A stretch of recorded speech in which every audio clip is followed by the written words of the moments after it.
ഈശോയിൽ ഏറ്റവും സ്നേഹം നിറഞ്ഞ സഹോദരി സഹോദരന്മാരെ,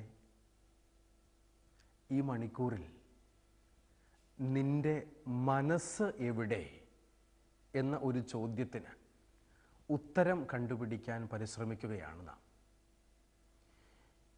വചനത്തിൻ്റെ അടിസ്ഥാനത്തിൽ വിശുദ്ധ ഗ്രന്ഥം നമ്മുടെ മനസ്സ് എവിടെ ആയിരിക്കണം എന്ന് പഠിപ്പിക്കുന്നു. വാസ്തവത്തിൽ നമ്മുടെ മനസ്സ് എവിടെയാണ് കണ്ടെത്താൻ വേണ്ടിയുള്ള ഒരന്വേഷണമാണ് നമ്മൾ ഈ മണിക്കൂറിൽ നടത്തുക.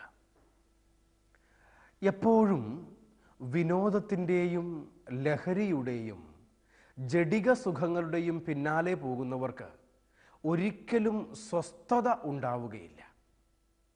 ഒന്ന് കഴിയുമ്പോൾ അടുത്ത അവസരത്തിന് വേണ്ടി അന്വേഷിച്ച് അലയുന്നവരായി മാറും വിനോദത്തിൻ്റെയും ലഹരിയുടെയും ജഡിക സുഖങ്ങളുടെയും പുറകെ പോകുന്നവർ. കാരണം ആത്മദാരിദ്ര്യം അറിഞ്ഞ് വിലപിക്കുന്നവരാകാതെ, ദൈവത്തിൻ്റെ അടുക്കലേക്ക് കടന്നു വരുന്നവരാകാതെ, ഈ ലോകത്തിൻ്റെ സുഖങ്ങൾ കൊണ്ട് സന്തോഷങ്ങൾ കൊണ്ട് എനിക്കെല്ലാം നേടാൻ സാധിക്കും എന്ന് ആരെങ്കിലും ചിന്തിച്ചു കഴിഞ്ഞാൽ തീർച്ചയായും അത് അബദ്ധമാണ് എന്ന് മനസ്സിലാക്കുക. പ്രിയപ്പെട്ടവരെ, ആത്മദാരിദ്ര്യം അറിഞ്ഞ് വിലപിക്കുന്നവരാകട്ടെ, കർത്താവിൻ്റെ സ്നേഹത്തിൻ്റെ നീരൊഴുക്കിനു നേരെ ഹൃദയം തുറന്ന് സൗജന്യമായി സ്വീകരിക്കും. വെളിപാട് പുസ്തകത്തിൻ്റെ 21-ാം അധ്യായം 6-ാം തിരുവചനത്തിൽ നാം വായിക്കുന്നുണ്ടല്ലോ, ദാഹിക്കുന്നവന് ജീവജലത്തിൻ്റെ ഉറവയിൽ നിന്ന് സൗജന്യമായി ഞാൻ കൊടുക്കും. യേശു കർത്താവ് പറയുന്നു, ദാഹിക്കുന്നവന് ജീവജലത്തിൻ്റെ ഉറവയിൽ നിന്ന് സൗജന്യമായി ഞാൻ കൊടുക്കും. ലോകത്തിൽ നിന്ന് പിന്തിരിഞ്ഞ് ദൈവത്തിൻ്റെ ജീവനിൽ പങ്കുപറ്റുന്നവർ അറിയാതെ വിളിച്ചു പറഞ്ഞു പോകും, എന്നും പുരാതനവും നിത്യം നൂതനവുമായ സൗന്ദര്യമേ, നിന്നെ അറിയാൻ ഞാൻ എത്ര വൈകിപ്പോയി എന്ന് വിശുദ്ധ ആഗസ്തീനോസിനോടൊപ്പം. വിശുദ്ധ ആഗസ്തീനോസ് ദൈവത്തെ അറിഞ്ഞു കഴിഞ്ഞപ്പോൾ, മനസ്സിലാക്കി കഴിഞ്ഞപ്പോൾ, തൻ്റെ ജീവിതത്തിൻ്റെ രക്ഷകനും നാഥനുമായി അംഗീകരിച്ചു കഴിഞ്ഞപ്പോൾ വിളിച്ചു പറയുന്നില്ലേ, നിത്യനൂതന സൗന്ദര്യമേ, നിന്നെ അറിയാൻ ഞാൻ എത്ര വൈകിപ്പോയി. അപ്പനെയും അമ്മയെയും ജീവിത പങ്കാളിയെയും മക്കളെയും വീടിനെയും വയലിനെയും ഒക്കെ ഉപേക്ഷിക്കാത്തവർക്ക് തന്നെ സ്വന്തമാക്കാൻ പറ്റുകയില്ല എന്ന് യേശു പറഞ്ഞത് മാനസാന്തരത്തെ, മനസ്സിൻ്റെ മാറ്റത്തെ ഉദ്ദേശിച്ചുകൊണ്ടാണ്. ഇവിടെ ഉപേക്ഷിക്കുക എന്ന് പറഞ്ഞാൽ അർത്ഥം അപേക്ഷിക്കാതിരിക്കുക, ആശ്രയിക്കാതിരിക്കുക എന്നാണ്. ഉപേക്ഷിക്കുക എന്നാൽ ആശ്രയിക്കാതിരിക്കുക, അപേക്ഷിക്കാതിരിക്കുക എന്നാണ് അർത്ഥം. തൻ്റെ സന്തോഷത്തിന് ഒരാൾ ആശ്രയിക്കേണ്ടത് കർത്താവിനെയാണ്. തൻ്റെ സന്തോഷത്തിന് വേണ്ടി ഒരാൾ അപേക്ഷിക്കേണ്ടത് കർത്താവിനോടാണ്. നിലനിൽപ്പിന് ഉറ്റുനോക്കേണ്ടത് കർത്താവിങ്കലേക്കാണ്.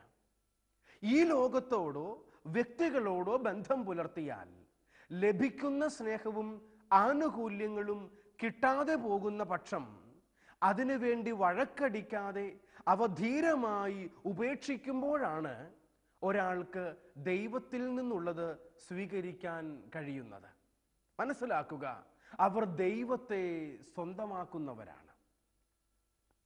ദൈവത്തെ സ്വന്തമാക്കാൻ വേണ്ടിയുള്ള മനസ്സിൻ്റെ ആഗ്രഹം പ്രകടമാക്കേണ്ടിയിരിക്കുന്നു.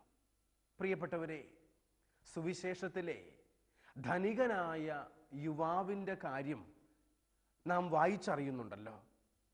നിത്യജീവന് വേണ്ടിയിട്ടാണ് അവൻ ഈശോയെ സമീപിച്ചത്. പ്രമാണങ്ങളെല്ലാം കൃത്യമായി പാലിക്കുന്നുണ്ട് എന്ന് അവൻ തന്നെ പറഞ്ഞു. എങ്കിലും സമ്പത്തിൽ ആശ്രയിച്ച് അതിൽ മനസ്സ് വച്ചതുകൊണ്ട് യേശുവിൻ്റെ ജീവൻ തിരസ്കരിച്ച് അവൻ കടന്നു പോകേണ്ടി വന്നു. യേശു പറഞ്ഞു, നീ പോയി വിറ്റ് നിനക്കുള്ളതൊക്കെ ദരിദ്രർക്ക് കൊടുക്കുക. വചനം പറയുന്നു, അവൻ സങ്കടത്തോടെ തിരിച്ചുപോയി, കാരണം അവനേറെ സ്വത്തുണ്ടായിരുന്നു.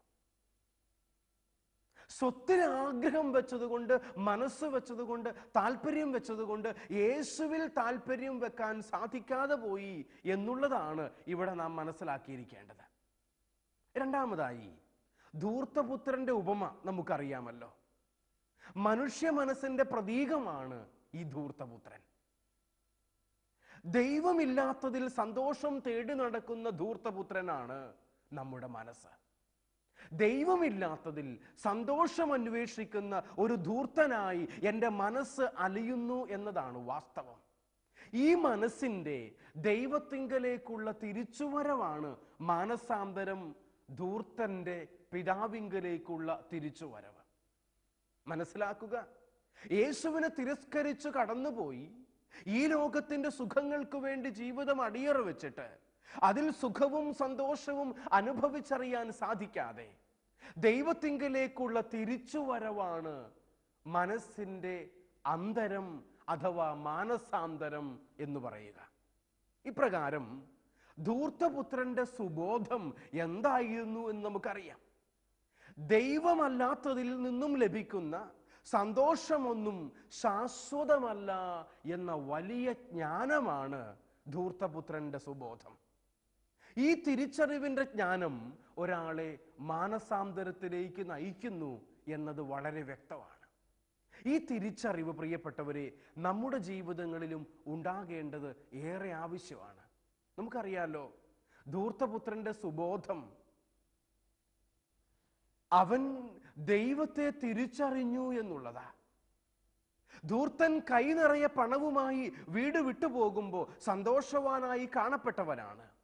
മോഹിച്ചതൊക്കെ തേടി നടന്നപ്പോ പരമാനന്ദമാണ് താൻ അനുഭവിക്കുന്നത് എന്ന് അവന് തോന്നിത്തുടങ്ങി. അപ്പോഴും അവൻ ആത്മാവിൽ മരിച്ചവനായിരുന്നു. കാരണം മനസ്സ് ദൈവത്തിൽ നിന്നും വേർപെട്ടാണ് ഇരുന്നത്. ഈ വേർപാട് അവൻ തിരിച്ചറിയുന്നത് താൽക്കാലികമായവ നഷ്ടപ്പെട്ടു പോയപ്പോഴാണ്. താൽക്കാലികമായ, നൈമിഷികമായ ഈ ലോക സുഖങ്ങൾ മാത്രം തരുന്ന ചില കാര്യങ്ങൾ എൻ്റെ ജീവിതത്തിൽ നഷ്ടപ്പെടുത്തി കളഞ്ഞാൽ അത് ദൈവത്തെ നേടിയെടുക്കാൻ എന്നെ പ്രാപ്തനാക്കും എന്ന് മനസ്സിലാക്കുക. ആ തകർച്ച അവനെ സുബോധത്തിലേക്ക് നയിച്ചു. കരയുന്നവരെ നിങ്ങൾ ഭാഗ്യവാന്മാർ എന്ന് യേശുനാഥൻ പറയുന്നതിൻ്റെ പൊരുൾ ഇവിടെയാണ് നമുക്ക് വെളിപ്പെട്ട് കിട്ടുക. പ്രിയപ്പെട്ടവരെ, ധൂർത്തപുത്രന് പുത്രത്വവും വീടും നഷ്ടപ്പെട്ടത് അവൻ സ്വമേധയാ പിതാവിനെ ഉപേക്ഷിച്ച് വീട് വിട്ടു പോയത് കൊണ്ടാണ്. നഷ്ടപ്പെട്ടു പോയത് കിട്ടിയതോ അവൻ മടങ്ങി വന്നപ്പോഴാണ്. ഇവിടെ മനുഷ്യ മനസ്സിന്റെ ദൈവത്തിങ്കലേക്കുള്ള ഒരു മടക്കയാത്രയെ സൂചിപ്പിക്കുന്നുണ്ട്. അതുതന്നെയാണ് മാനസാന്തരം എന്ന് നമ്മൾ വിളിക്കുക. എന്നെ ഏറ്റുപറയുന്നവനെ ഞാനും ഏറ്റുപറയും, എന്നെ തള്ളിപ്പറയുന്നവനെ ഞാനും തള്ളിപ്പറയും എന്ന് യേശുനാഥൻ അരുളി ചെയ്തതും ഈ പറഞ്ഞ അനുഭവത്തെ സൂചിപ്പിക്കുന്നതാണ്. അതായത്, പിതാവിനെ ഉപേക്ഷിച്ച പുത്രന് പിതാവിനാൽ ഉപേക്ഷിക്കപ്പെട്ട അനുഭവമുണ്ടായി. പിതാവിനെ തേടിയെത്തിയപ്പോൾ പിതാവിനെയും ഭവനത്തെയും തിരിച്ചു കിട്ടിയ അനുഭവമുണ്ടായി അവന്. പ്രിയപ്പെട്ടവരെ, പാപത്തിൽ വസിക്കുന്നവർക്കും ലോകത്തിൽ മനസ്സ് വയ്ക്കുന്നവർക്കുമൊക്കെ ദൈവത്താൽ ഉപേക്ഷിക്കപ്പെട്ട അനുഭവമാണ് തകർച്ചയുടെ നടുവിൽ ആദ്യം ഉണ്ടാവുക. മനുഷ്യവർഗത്തിന്റെ പാപപരിഹാരാർത്ഥം കുരിശേറ്റെടുത്ത് യേശുനാഥൻ പ്രാർത്ഥിച്ചതോർക്കുക. എൻ്റെ ദൈവമേ, എൻ്റെ ദൈവമേ, നീ എന്നെ ഉപേക്ഷിച്ചത് എന്തുകൊണ്ട്? വലിയ വേദനയോടുകൂടെ പിതാവിന്റെ മുമ്പിൽ നിലവിളിച്ച് ഈശോ പ്രാർത്ഥിച്ചില്ലേ, എൻ്റെ ദൈവമേ, നീ എന്തുകൊണ്ട് എന്നെ ഉപേക്ഷിച്ചു? ദൈവം പോലും തന്നെ കൈവിട്ടുവോ എന്ന് തോന്നിപ്പോകുന്ന വിശ്വാസ പരീക്ഷയിലും മനുഷ്യപുത്രൻ ദൈവത്തിൽ മാത്രം ആശ്രയിച്ച് സമ്പൂർണമായ സമർപ്പണം നടത്തി. പിതാവേ, അങ്ങയുടെ കരങ്ങളിൽ എൻ്റെ ആത്മാവിനെ ഞാൻ സമർപ്പിക്കുന്നു. ഇത് പറഞ്ഞ് യേശുനാഥൻ കുരിശിൽ മരിച്ചു. എൻ്റെ ദൈവമേ, എന്നെ കൈവിട്ടുവോ എന്ന് ചോദിച്ച് അവൻ്റെ ജീവിതം അവസാനിച്ചില്ലല്ലോ. ദൈവമേ, അങ്ങയുടെ കൈകളിലേക്ക് എൻ്റെ ആത്മാവിനെ ഞാൻ സമർപ്പിക്കുന്നു എന്ന് പറഞ്ഞ് യേശുനാഥൻ കാൽവരി കുരിശിൽ സഹോദര നിനക്ക് വേണ്ടിയും സഹോദരി നിനക്ക് വേണ്ടിയും ഈശോ മരിച്ചില്ലേ?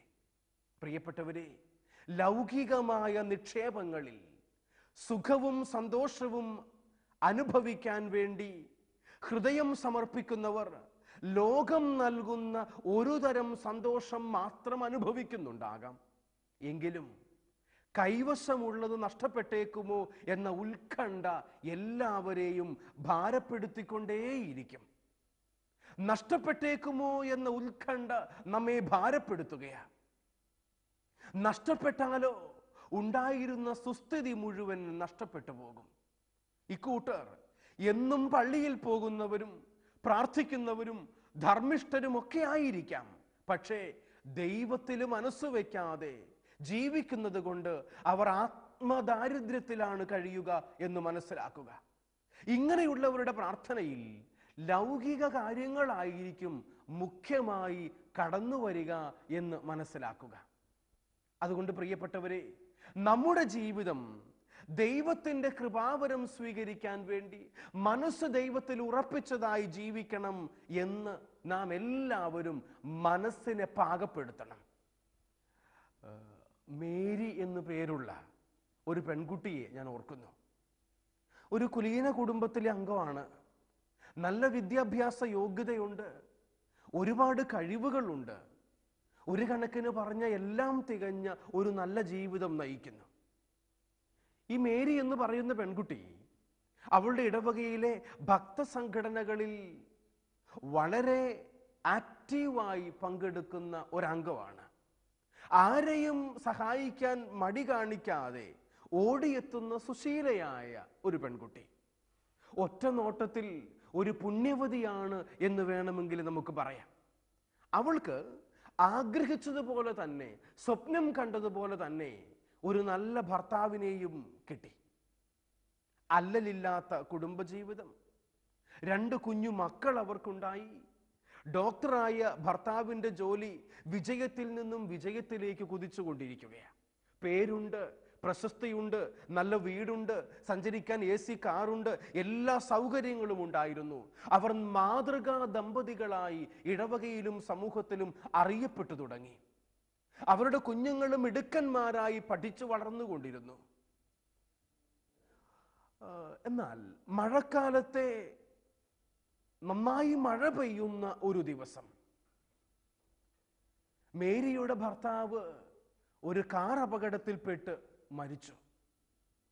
ആ സംഭവം അവൾക്ക് താങ്ങാൻ കഴിയുന്നതിലും ഏറെ ആയിരുന്നു.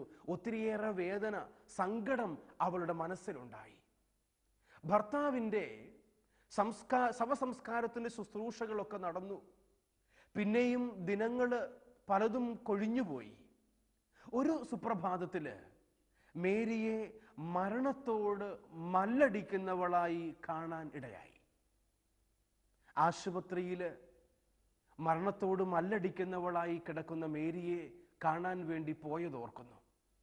അവള് ആത്മഹത്യ ചെയ്യാൻ വേണ്ടി വിഷം കഴിച്ചു പോലും. പെട്ടെന്ന് ആശുപത്രിയിൽ എത്തിച്ചു. അവള് കഷ്ടിച്ച് രക്ഷപ്പെട്ടു. മരണമൊഴി എന്നതുപോലെ അന്നത്തെ ഡയറിയിൽ അവൾ എഴുതിയിരുന്ന കാര്യം വായിക്കാൻ ഇടവന്നു. അവൾ ഇപ്രകാരം എഴുതിയിരിക്കുന്നു: ആത്മഹത്യ ചെയ്യാൻ ശ്രമിക്കുന്നതിന് മുൻപായിട്ട് എൻ്റെ പ്രിയ ഭർത്താവിനെ കൂടാതെയുള്ള ജീവിതം എനിക്ക് മടുത്തു. ഞാനും അവൻ്റെ വഴിയെ എന്നേക്കുമായി പോവുകയാണ്. പൊന്നുമക്കള് മമ്മിയോട് പൊറുക്കണം. 3 സെന്റൻസ് മരണക്കുറിപ്പായി അവൾ ഡയറിയിൽ എഴുതി വെച്ചിട്ടുണ്ട്. എൻ്റെ ഭർത്താവിനെ കൂടാതെയുള്ള ജീവിതം എനിക്ക് മടുത്തു. ഞാനും അവൻ്റെ വഴിയെ പോവാൻ തീരുമാനിച്ചിരിക്കുന്നു. എൻ്റെ പൊന്നുമക്കള് മമ്മിയോട് ക്ഷമിക്കണം. പ്രിയപ്പെട്ടവരെ, എന്തേ മേരി ഇങ്ങനെ ചെയ്തു എന്ന ഒരു ചോദ്യം എൻ്റെ മനസ്സിലുണ്ടായി.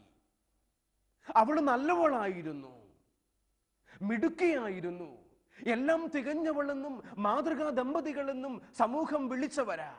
എന്നാൽ ആ നന്മ സ്വാഭാവികമായും ലോകസാധാരണമായ ഒരു നന്മ മാത്രമായിരുന്നു എന്ന് നമുക്ക് മനസ്സിലാകും.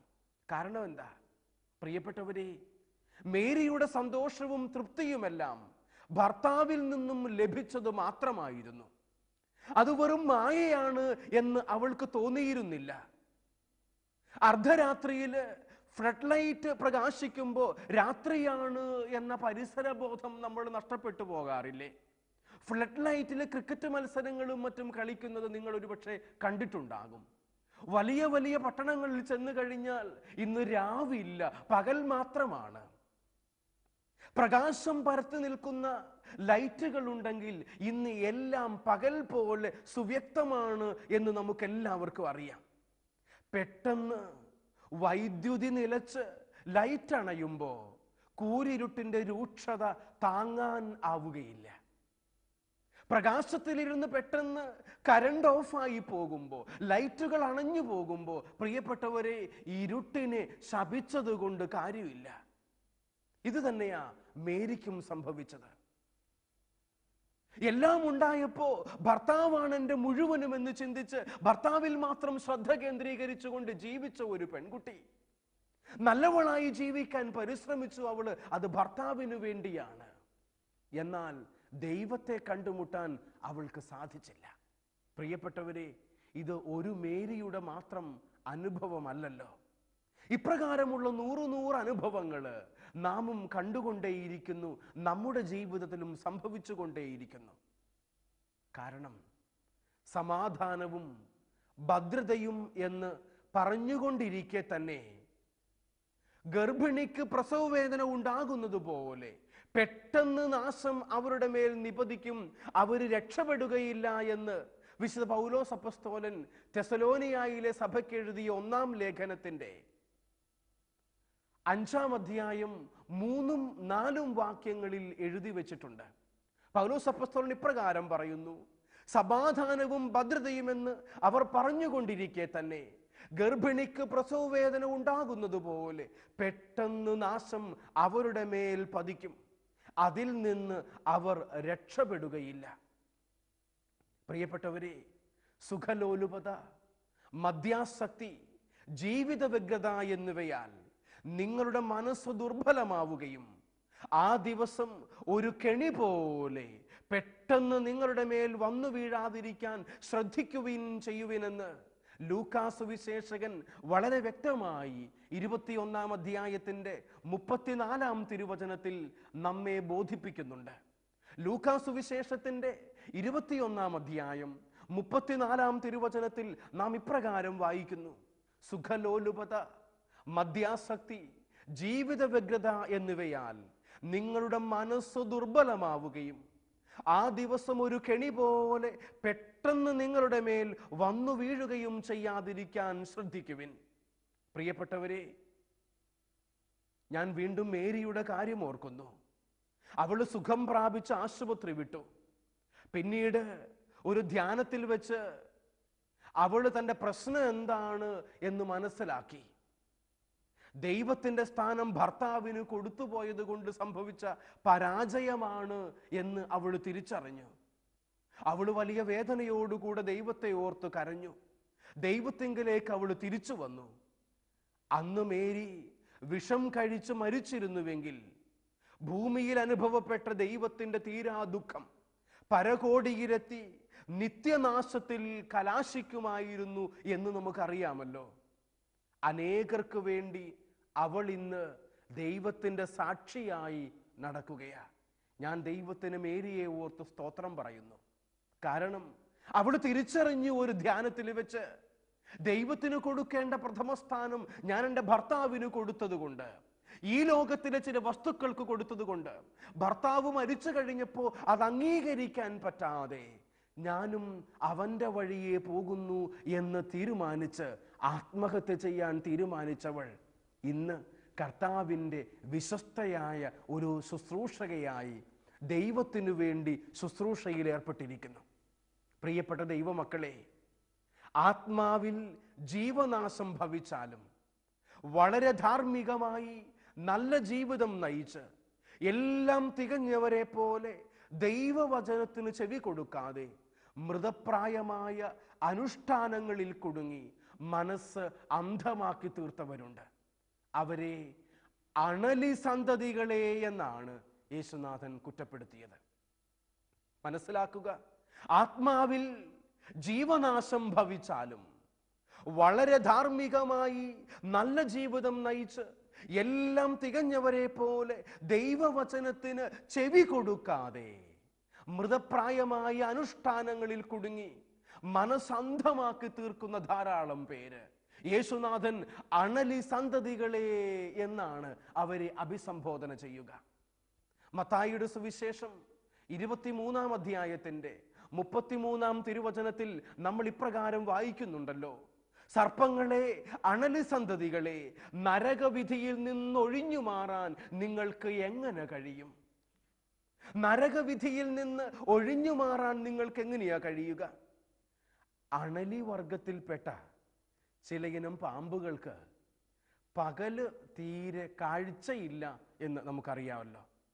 അതുകൊണ്ട് കൊല്ലപ്പെടാവുന്ന സാഹചര്യങ്ങളിൽ കഴിയുമ്പോഴും സുരക്ഷിതമായ അവസ്ഥയിലാണ് എന്നാണ് ഈ അണലിപ്പാമ്പുകൾ കരുതുക.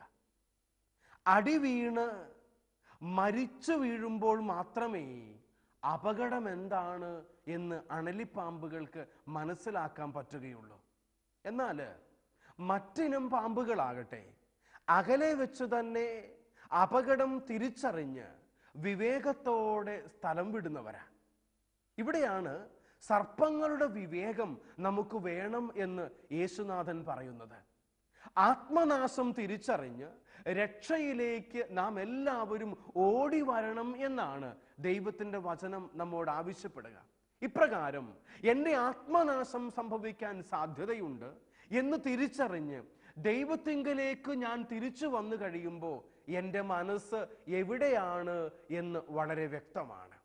പ്രിയപ്പെട്ടവരെ, എൻ്റെ മനസ്സ് ദൈവത്തിങ്കൽ ഉറപ്പിച്ച് ദൈവമാകുന്ന ലക്ഷ്യത്തിലേക്ക് വളരാൻ വേണ്ടി ഞാൻ പരിശ്രമിക്കുമ്പോൾ എൻ്റെ ജീവിതം ദൈവോന്മുഖമായി തീരും, ദൈവത്തെ കണ്ടുമുട്ടുന്നതായി തീരും, ദൈവിക മേഖലയിലേക്ക് വളരാൻ തുടങ്ങും.